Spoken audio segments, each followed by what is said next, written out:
Hi, everyone. Welcome back to another live session. It's good to be back. I was off last week, so it's been a couple weeks since we've had a chance to chat. So, always excited to come back and chat with the community, both on LinkedIn and YouTube. A bunch of things to cover, I guess. Let's start by just kind of talking a little bit about yesterday's video. Always, when I do a video, my every other Monday videos, I always like to chat a little bit about it just to kind of highlight some of the benefits I think of that video. And so I went onto Google's careers page and looked at their interview tips, and the most recent update is probably the least helpful I've ever seen on Google's website. So I just kind of wanted to go through the feedback, capture some of that data, and just take you through that journey and just provide some valuable feedback to expand upon these items. I mean, I think the biggest challenge that we continually see with these interview answers and how to prep for interviews is that there's no real method to the madness. There's no real plan or structure or organization. And, these are my key foundational items. We got to come into these interviews with some structure. We got to know how to organize the information within the structure, and then detail. That's always going to be the trickiest part. So, the focus of today, obviously, we technically are about to hit summer tomorrow. We're right at the start of summer now. And so, it's a good time to start looking at what the outlook is for both Q3 and Q4 of this year, and kind of what we're seeing from a hiring trends perspective. I did some research before this live to just kind of see what's not only happening in like North America, specifically the US and Canada, but also looking across Europe, Asia, etc. I think that's it. As I've mentioned in all the live sessions this year, things have been slow. Hiring is obviously down, especially in big tech, about 75 to 80% if we were to flash back to a year ago. So as we have slow times within these live sessions, I'll kind of default back, and our focus again will be just hiring trends, hiring outlook, especially over the summertime as we hit this Q3 timeline, which will start on July 1st. If you've never been here before, my name is Jeff H. Sipe. The business is practiceinterviews.com. I do one-on-one interview and one-on-one negotiation coaching. Some of the negotiations lately have just been crazy. Remember, less jobs, more demand for those jobs. Sometimes the negotiations can really be pushed up. I have an interview mastery course, getting tons of really good feedback. Check that out. And then just tons of free resources.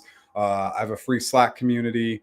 We have 9 free resources on the website. Obviously, I have all the YouTube videos. I think this is 335 or 336 public YouTube videos, which is just crazy. And I've actually buried some of them. So it's a lot. Let me know where you're coming from. Please, questions, comments. It's really an open session. I'm here to help with anything that I can help with.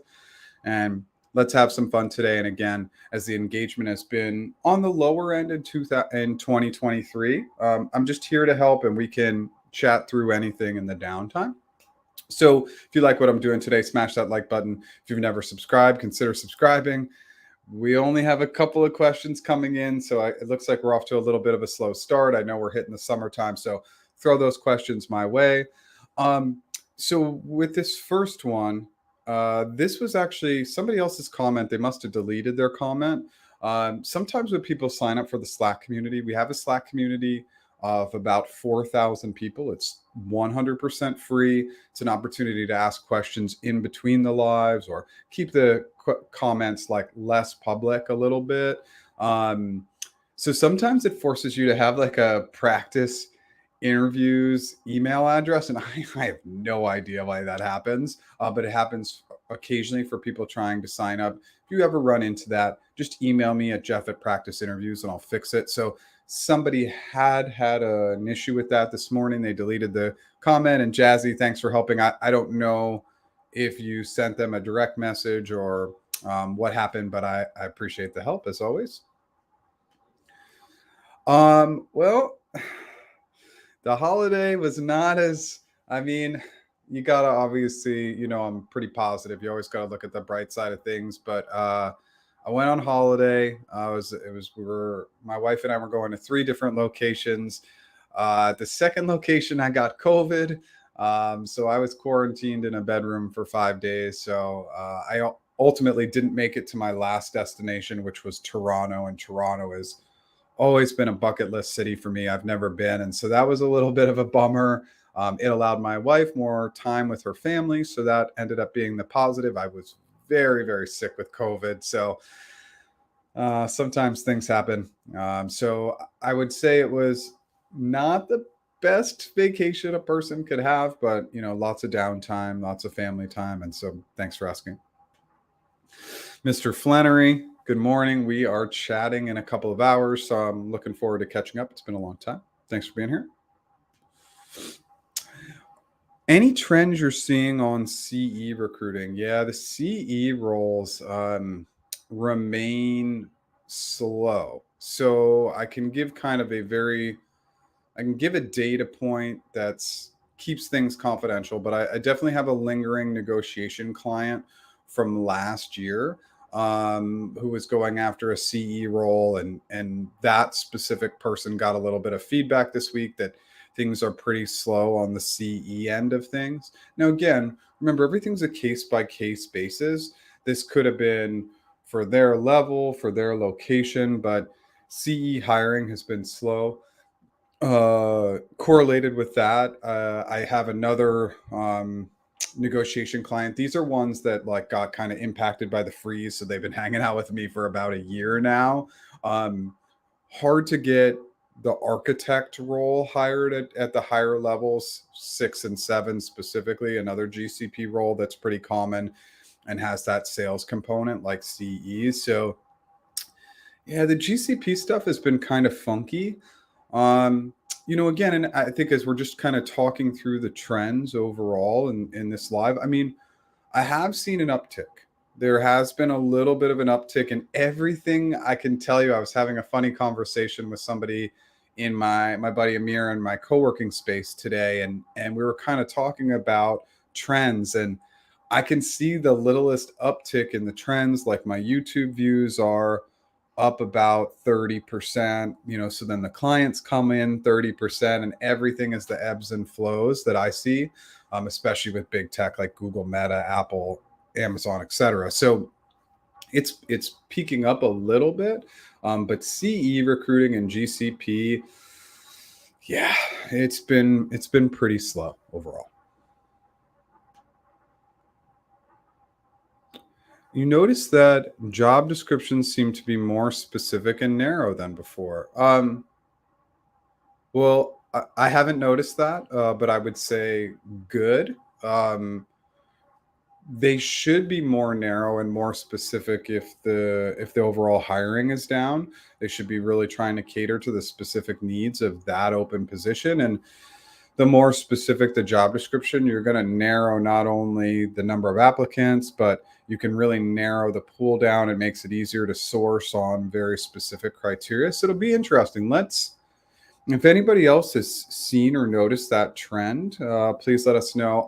I don't keep a huge pulse on like the job descriptions, but it's an interesting thing to just look out for. Thanks for sharing. So sorry to hear you were ill. How do you think you got it?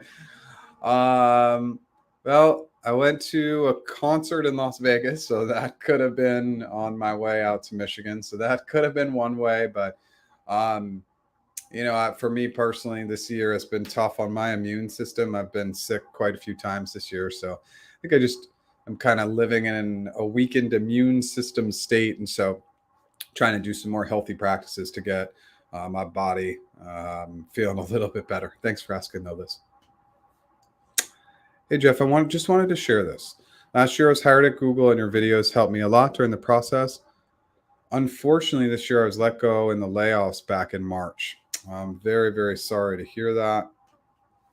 3 months later, last Friday, you got an offer to join Google starting next month in a different position at Google Cloud.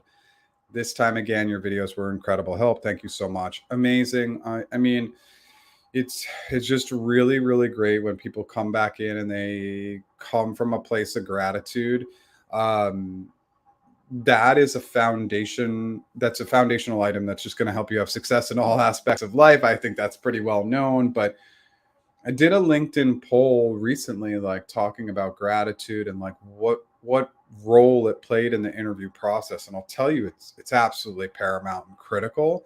And it's just a good double down item to mention that like it is so important to constantly show gratitude. It's never going to be a negative thing. And yeah, of course, some people talk about um, like toxic positivity, but I don't know. It's the amount of people who have toxic positivity is like less than 1%. So I don't even think it should be a category. So anyway, thank you so much for the gratitude. I always love to hear when people land the jobs, and I'm glad to have been a small part of the journey, because all the information in the world isn't going to help you unless you apply this feedback and advice. You actually put it to work. So really, it's all you that got you there, and congrats. I'm glad you got back into Google. I want to hear more of those stories, because some people get in, they were impacted quickly, and it's a big deal. So amazing. Congrats. Thank you. Thank you. I'm feeling a lot better. Not 100% yet, but feeling pretty good. Oh, and you're having lunch and just opened up YouTube. Awesome. Thanks. Yeah, I hear that from time to time, like especially on LinkedIn, because that LinkedIn feature is so cool where it shows your background images live. So I think people randomly come across stuff, and whenever anybody pops in here, I appreciate it. So thank you. Will recruiters prioritize local candidates and screen out resumes that require visa sponsorships? I recently submitted two applications overseas, and I'm pretty sure experience and relevancy were close to a match, but application turned no longer under consideration after a day. I highly I highly suspect it's due to immigration sponsorships. You've been wanting to relocate. Does this mean I should give up and only try local openings? Okay, so no, but yeah, it's a valid point, right? Now, local is local, I would say local within the country, right? And then obviously, like if you're in the EU and it's easy to go country to country, it really depends, right? It depends on what country you're in and what country you're trying to go to. But anybody who tells you it doesn't impact the application process is just not being honest with you. It's easier to hire somebody locally. It doesn't mean that 100% of the time you're going to be rejected because you require sponsorship. Obviously, lots of people get sponsored every year. So there's going to be opportunities. And so I don't want you to give up and only try local openings, but it's just simply easier to get in the door locally and then transfer to your preferred location. And that's for any of these like really big, I mean, it could be tech or non tech, but for any of these big companies that really have the power to help you transfer and go to those different locations. So, yeah, it's the path of least resistance typically to get the role in your home market. And then usually, like let's take Google for instance, usually it's going to be a couple of years. Right? You're going to have to stay in that job for a couple of years before you transfer. And just a big recommendation. Let's say you're living in X country and you want to relocate to Y country. You get the job in X country. Well, don't relocate before you get promoted. It will set you back. And I think that anybody who's worked in big tech can speak to this. Really, when you're looking to switch locations, switch positions, switch teams, just work to get promoted first, because any sort of move onto a different team, different location, etc., it can set back your timeline. Just something to know. Holly Lee. Hey, buddy. How are you? It's good to see you. If you haven't been on Holly's channel, Holly is an expert both on Amazon and just behavioral interviews in general. And Holly, why don't you text me? We're kind of overdue to chat, so let's connect. If not this week, next week. Good to see you.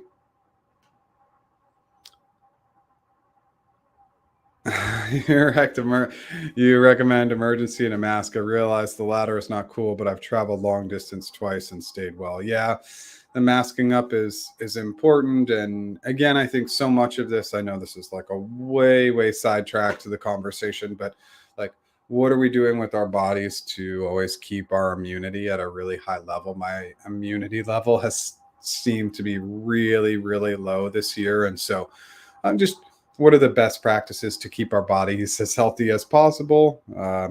Something we always need to be thinking about, unfortunately.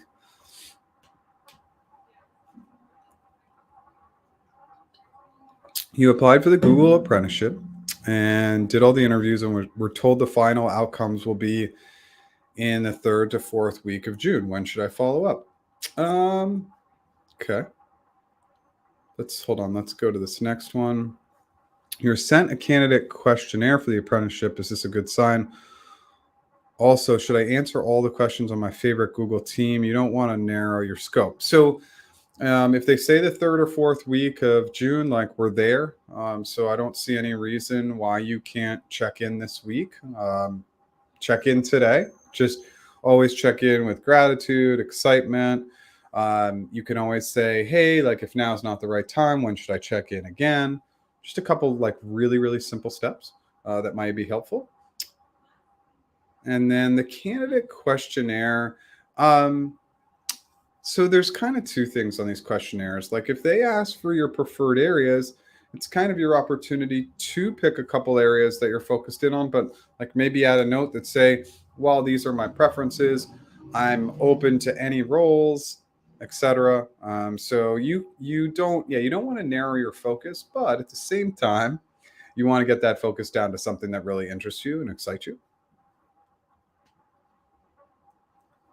Hey, Jeff, once more, you failed the RRKG interview, but you don't intend on quitting. You have ADHD, and I think that affects me when giving answers properly structured. You have to train your brain. Okay, so yes, like the reason why it's so important to stick to the structure, which is specifically your method, right? So let's get into this for a second because it is absolutely critical. And I think I mentioned this maybe in the last live, but sometimes I'll mention this in the lives. Like I'll be a client will follow up with me after our practice interview session. They'll say, I really kind of let things fall apart during the interview and I didn't follow the structure. The structure is what holds everything together. Again, I like to think about it like the foundation of a house. The rest of the house is useless if it's not built on a strong foundation. That's why home deals don't go through when the foundation is cracked or broken because it's such a big deal to get it fixed. It's so expensive, right? And so let's bring that over to the interview side and just think look, without the foundation, things are going to fall apart really quickly. So you have to be following the STAR method or the CFAST method for hypothetical questions, and there needs to be some rigidity there. People want to get into the flow of the interview and just let things naturally flow, but the reality is that that's refusing to operate on a system, on a plan, on a method, and all those structural items are going to be really important. So um, it's a work in progress. We're all going to have to kind of work through it, and that's why I hope that the system I created is so specific that we can go through step by step with every component of every step to get it right. Because I think that's where some of the other coaching is just letting people down a little bit. It's not a step by step system. And that step by step system is going to help you have success. I'm really sorry to hear that. I know you're putting in the time and effort, so just double down, keep practicing. And again, the question you need to ask yourself is how much did you practice with other human beings before the interview? So, like, self study is really good, but at some point, that's got to be translated into a lot of practice with other human beings. And it's just the biggest comment that all of us career coaches make is just doubling down on the practice item and specifically with other humans. Do companies have to pay for relocation? Therefore, they're disincentivized to hire international candidates due to budget cuts. Companies do have to pay relocation costs. Is this considered in the process? Not really. Not really. I mean, obviously, there's a sponsorship cost as well. So there's sponsorship and relo if you were doing both. But I haven't seen, I never experienced that specifically at really, I mean, any corporate recruiting job. I didn't experience that, this idea or concept that it wasn't worth it to relo somebody. The overall cost of relocation, yeah, it's a cost, but it's not so excessive that they wouldn't consider it. And relocation costs, I mean, we're really talking about the big companies that are going to pay for relo. If it's a small startup, they may not pay for it, but the big companies that are paying for relo, they're pretty insulated. They can handle the additional costs. I hope that helps.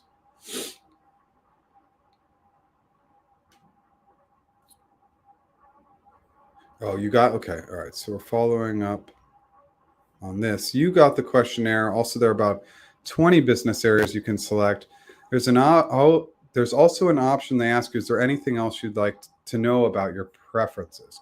Okay, cool. This could be really, really helpful. So, on the preferences piece, yeah, I mean, I think that's where it's just an opportunity to say, look, here are a few areas that I've highlighted that I think are a really good match for my skills, but I'm just open and excited about the opportunity, and I'd be willing to explore any area, any location. And of course, on the location, what I tell people is, yeah, we have these preferred places we want to live. We have all sorts of things that we have to think about: significant others, children, mortgages, pets, all these things. But um, sometimes it's worth it to relo. And then the other piece is that I think sometimes people have a little bit of fear. I know I'm going a little bit to the side here of relocation, but a lot of these companies, when you relo, if you love where you live and you have to relo to that job, sometimes you can work your way back to that original location.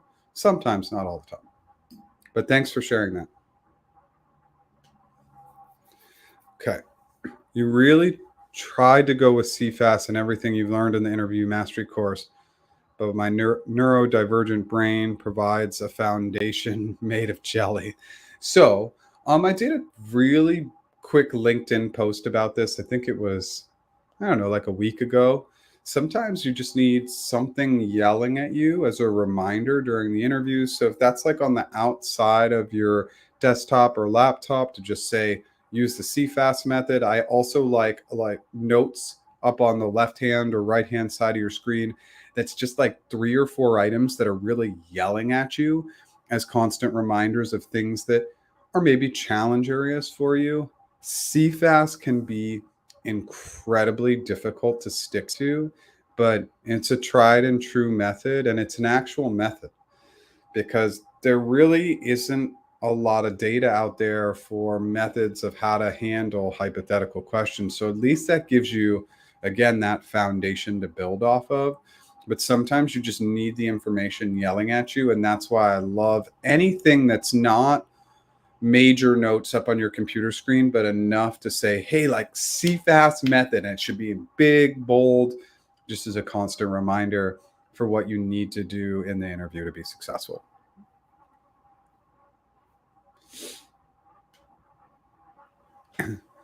Happy Tuesday, Jeff. I'm 11 months now past HC with no team matching. Google is my dream company. Call me Bon Jovi because I'm still living on a prayer. I like that. Great cadence with the recruiter, just no updates.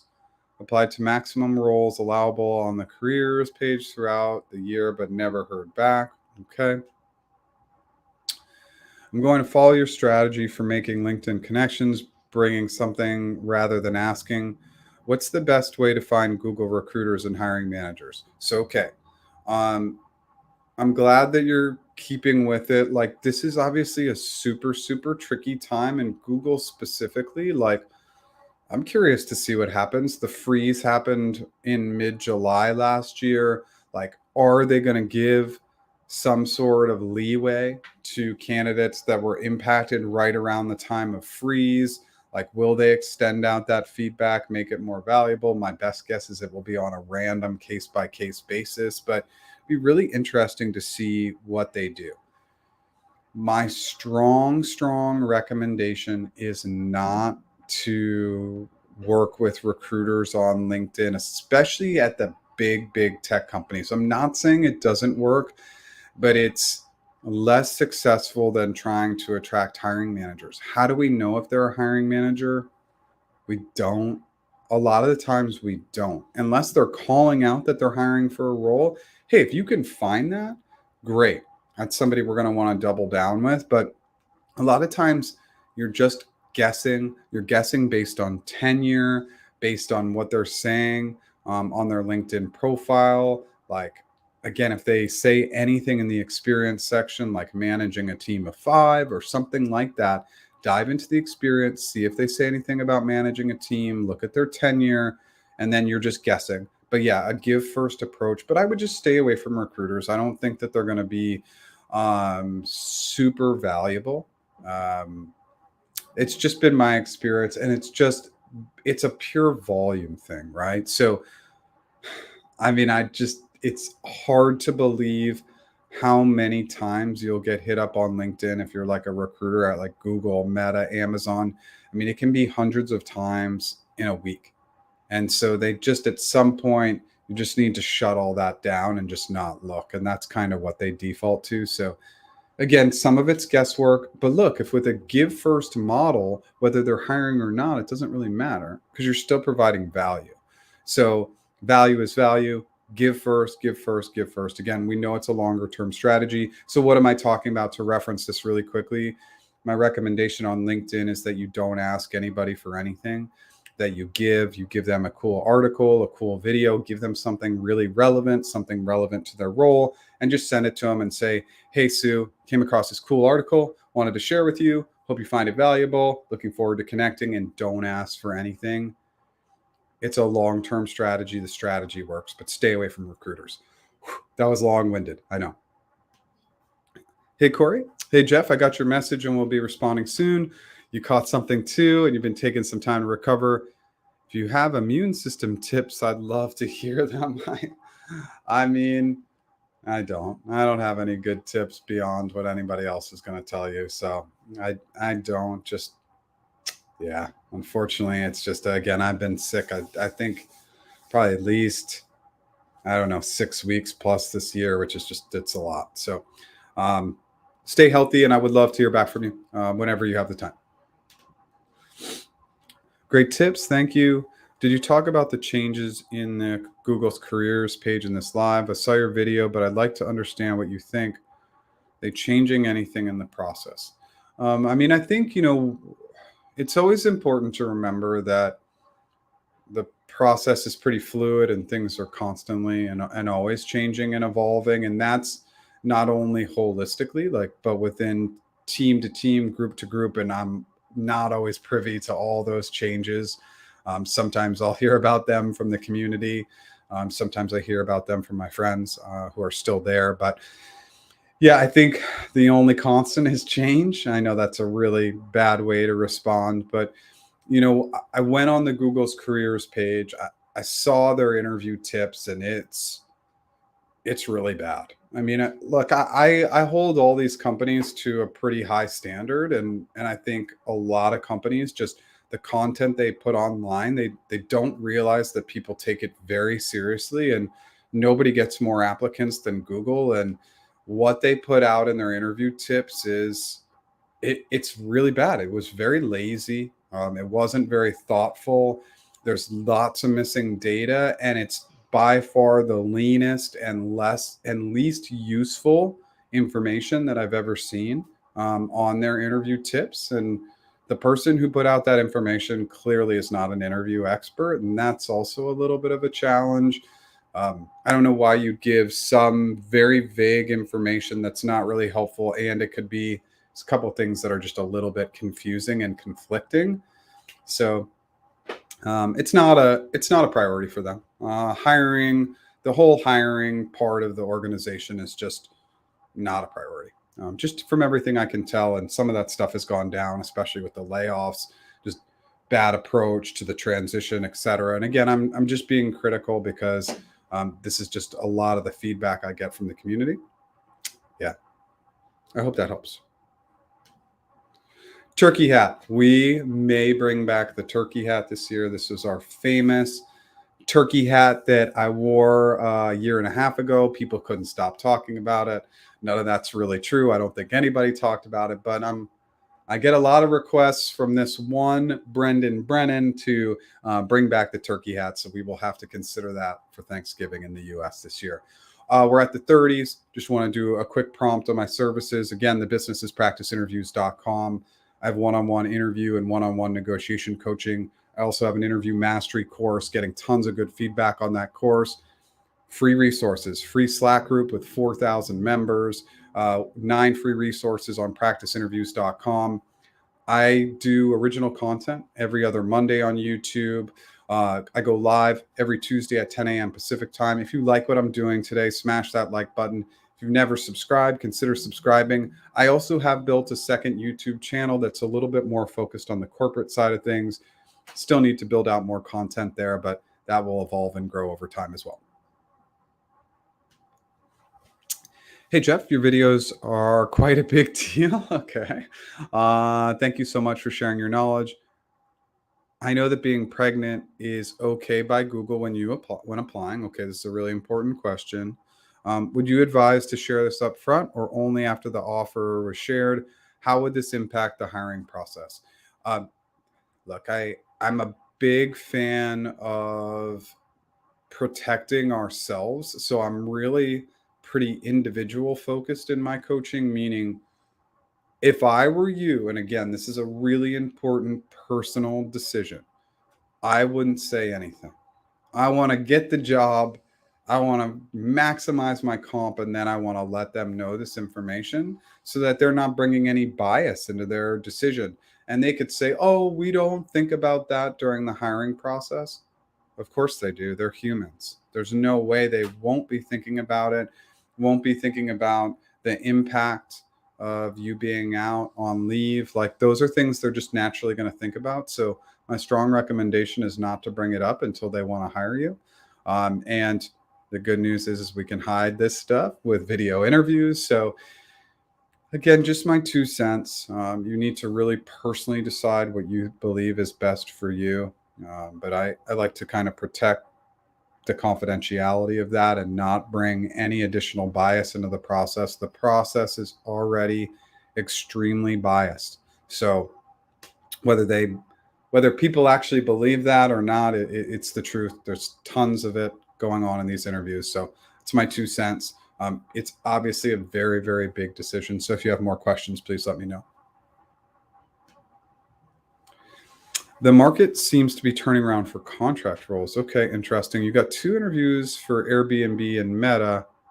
Bummed but excited since it's an opportunity. Yeah, and I mean, look, the contract opportunities are great ways to get in the door and prove yourself and make yourself indispensable so that it can turn into a full-time role. And I mean, I think that most people who are on this live know my story, that I started as a contractor at Google, and it's the perfect storm of circumstances. The day one I walked in there, I was told I would never be converted, that this was a 1-year contract, and then there was no opportunity for conversion. And 4 months into my contract there, I was being asked for my resume to go through the formal process. So you never know. Now, some of that's timing, some of that's luck, some of that's just crushing it and working really hard, maybe hours beyond what you're actually putting down on your timesheet. Sorry, but that's just part of the process. So get in the door, because once you get in the door, you become indispensable. You're going to have that full-time opportunity.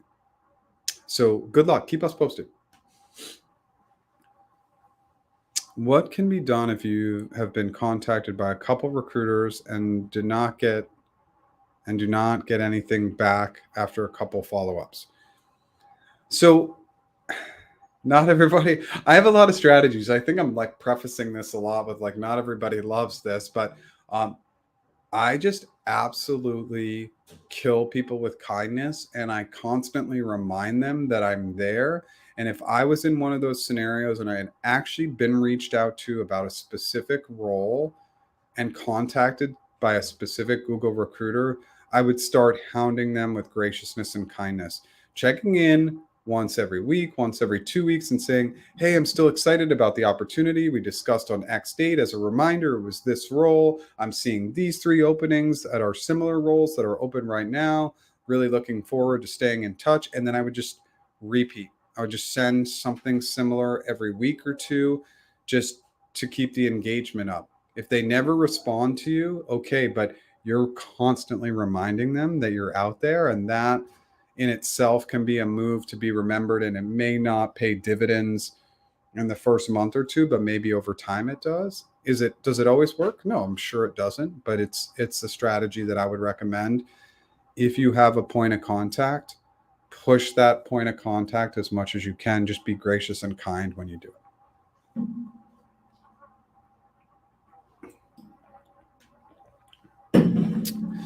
As an unemployed professional, you think I should be posting something on LinkedIn like publications or something like that? If so, is there any recommendations on content, tech sales experience? Well, yeah, I mean, I would be posting content that's relevant to your intended audience. So if it's tech sales experience, I would be constantly finding articles that are trending in the space. I would be literally doing LinkedIn searches on hashtags to see if you can be commenting and liking on what other people are saying in the space.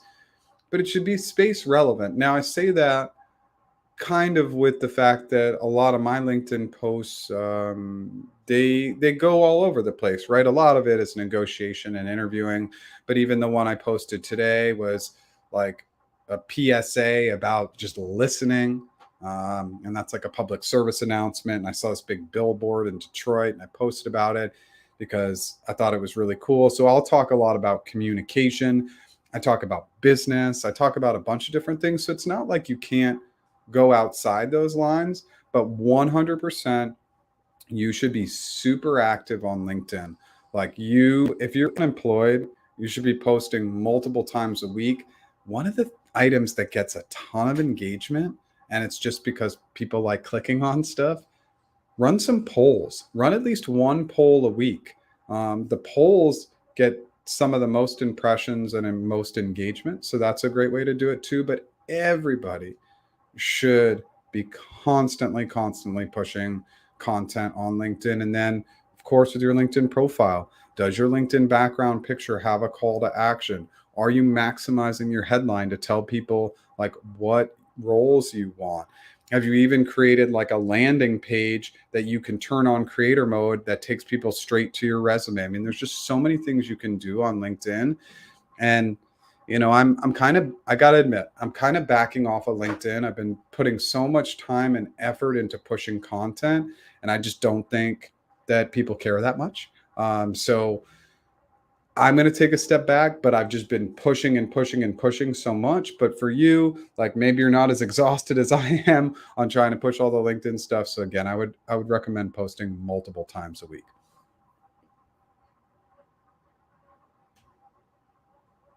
Bon Jovi seconds the turkey hat vote. Oh boy. All right. We got a ways away, but maybe this is the year to bring back the turkey hat. So I think it was 2021 that I did the turkey hat. It's ridiculous, but it's funny. We'll bring back the turkey hat. We're a bunch of months away from that though, right now. Hey, Alex, okay. How are you seeing the market change for remote roles now that COVID has subsided and offices are opening back up? Yeah, we're really seeing a trend of less interest in hiring remote, but that's kind of like more the big company mindset. I don't think that the smaller companies they don't have that much flexibility. They have to try and draw the best talent in by keeping their roles remote. But you're seeing all like the big tech companies do a much bigger push to a preferred 3 days in the office. It's almost always Tuesday, Wednesday, Thursday, and so less remote work. Absolutely, it's going to get tougher and tougher. Now, There are ways to get super creative here too. Like Google, for instance, let's just use a case study. This is a really interesting case study, but like I had a client, they live in Sacramento. The job's in Sunnyvale. If you're not aware, that's like a 2.5 hour drive. So what I encouraged them to do was use the Google hotel discount. It has a hotel discount for employees.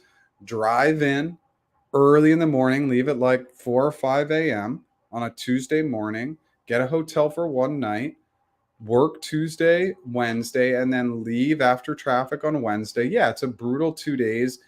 Yes, most companies want 3 days in the office, but you can probably work out with your manager 2 days. So that could be a potential alternative, knowing where you live. We won't get into all the details, but that could be something to consider as well. I know it's not ideal, but it's something to be thinking about, but definitely less remote jobs, especially less remote jobs at the big companies. And let's chat about that a little bit, when we chat at noon. For contract roles, what is the most I can ask for? Recruiter mentioned 75 an hour and no negotiating. FYI, I'm doing contract run, but planning on taking another since it's easy. Okay. What is that second part? You're doing a contract, but you're going to do two contract roles at the same time. Look, I mean, if you feel like you can handle the work, that's really up to you. If they're telling you no negotiating, you should probably listen to them if 75 is the cap, but you can always ask again, really gracious and kind. You go through the contract interviews, they say, look, we can offer you the max of 75. Say, I really want to let you know, I heard you. I heard 75 is the cap, but I just got to ask. I think for me, it makes more sense at 85 an hour. Is there any way we can bring it up $10? Again, I just want to recognize that you said no negotiating, but I'm still doing it. So you kind of come in with that awareness, empathy, you appreciate them, but you still got to push on that number. Here's what happens. Let's use Google as an example just because it's easy.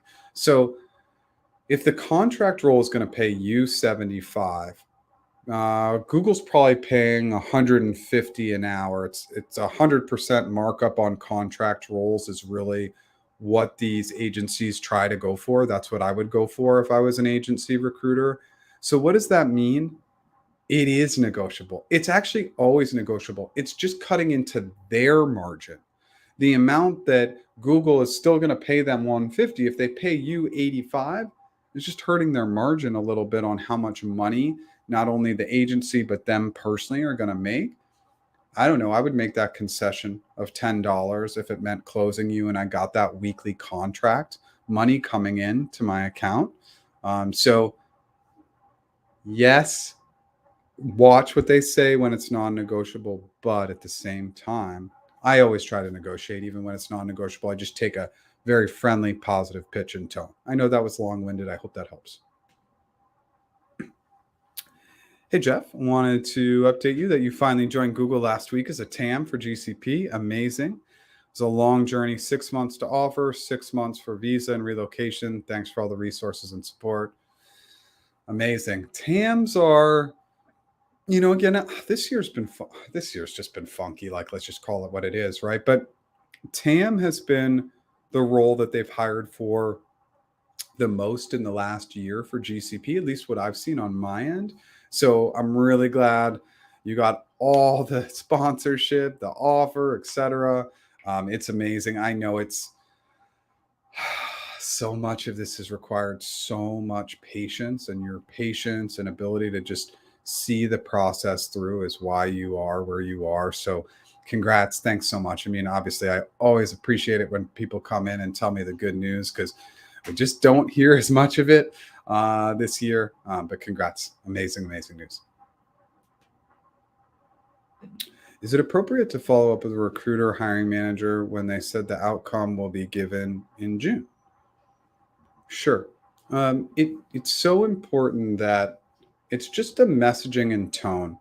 People just respond better to positive messaging and tone. And you could even, I sometimes like a little bit of a poke. We like make fun of ourselves a little bit. So you say, I know you said you'd follow up in June. I'm just so excited that I had to follow up. I just wanted to say thank you for everything, and I just wanted to check in. Something really as simple as that can really benefit you. So yeah, just keep it really, really simple. But yeah, if you want to check in, we're sitting at June 20th right now, so we're starting to get into later June. So I think it's fine to check in. Just be gracious and kind. Hey, Jeff, more on the contract roles for big tech companies would be great. Example, how to find those opportunities. It's not very easy to find those opportunities. You can do some searching.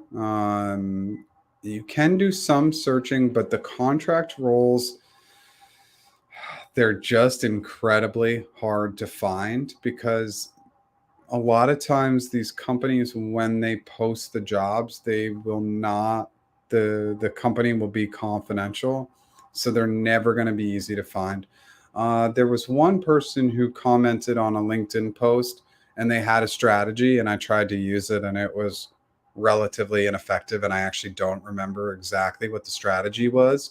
um, I can tell you that you can look at some of like the really big agencies out there. So you would simply want to maybe Google 10 top 10 recruiting agencies in the US, like Randstad, for example. Randstad definitely does a lot of contract hiring for Google. So you could just look at some of their opportunities and kind of try to put it together that it could be an opportunity at Google or Amazon or any of these big tech companies. But yeah, just being able to find those opportunities, it's surprisingly hard. And I know that that's so weird. You'd think that they would go crazy advertising these roles because it's money for them, but it's just not the case. Yeah. So, um, okay. We are at the end of questions, but we're kind of hitting our peak for an audience today. So let me just pause here for a second. Let's dive in and talk a little bit about the summer hiring outlook, and then of course, as additional questions come in, happy to answer them. Remember, any and all questions are on the board, so happy to answer anything. So some of the data that I found earlier today when I was doing my research before hopping on this live is I was just kind of looking at the trends country to country. Um, the hiring trends in the US seem to be some of the strongest hiring trends. We've seen that the hiring trends in Europe specifically have been lower. I've been hearing from a lot of people in the lives. In the LinkedIn comments and the Slack group about London specifically and when those positions will open up, but that's been pretty slow. You know, Asia Pacific has still been relatively strong. The markets are really interesting. Singapore remains strong, whereas like the market in Japan has not been quite as strong. But we're just going to have to keep a real pulse on these hiring trends because it's a little tricky to predict what's going to happen, and we're still kind of sitting on this kind of recession bubble where a lot of things could impact the job market. Like everything looks so stable, but then obviously, of course, we need to factor in AI and how that's going to change the job landscape and change the job landscape really quickly. So that's just another thing we want to keep a pulse on. Just some context in terms of what I was seeing, but it's nothing really surprising. Uh, it's just a little weird, right? Like the jobs reports continue to be strong, but the economic conditions seem to still be pretty weak. So we're in this really weird space right now. And I think we just got to keep a pulse on it month by month. I don't see any major upticks in hiring that are going to take place this year and probably well into 2024. And I just think that we constantly need to keep a pulse on AI to see how that's going to change the job market, because I don't think that there's enough of an overall focus when we talk about even the summer hiring outlook now.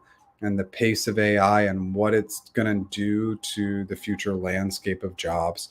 We're kind of like almost avoiding the subject, but it's going to be a really important one. And just to double down again, please, if you have any questions or comments or want to come in and ask, please do. But we want to be thinking about the skills where we can use the benefits of AI, but AI isn't going to replace us. And, really what it comes down to is our ability to communicate, show empathy, show strong listening skills. These are all going to be critical. And it's not a coincidence that all these items will translate when you're in any stage of the hiring process, whether that's initial conversations, the actual interviews, negotiation.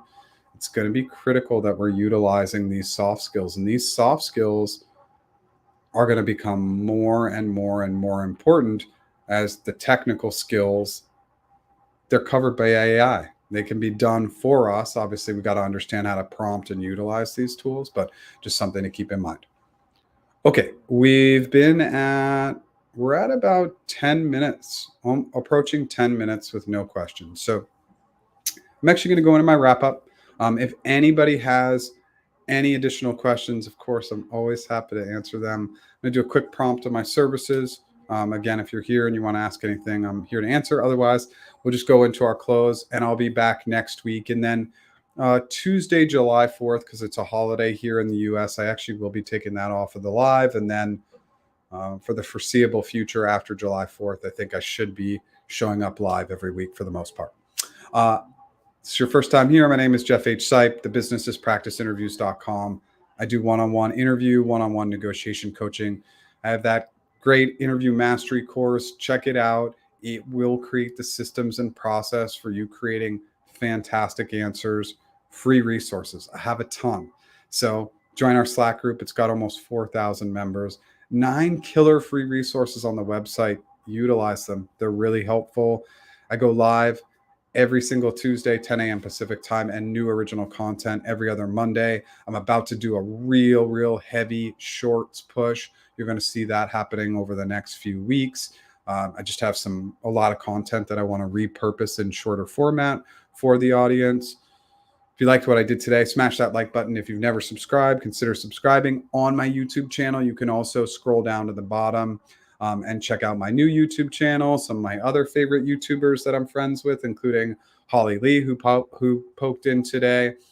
So lots of great resources, lots of great things. Thank you so much for being here. I know it's sleepy this year. I know we're just all hoping for things to turn around, but I'm here to help.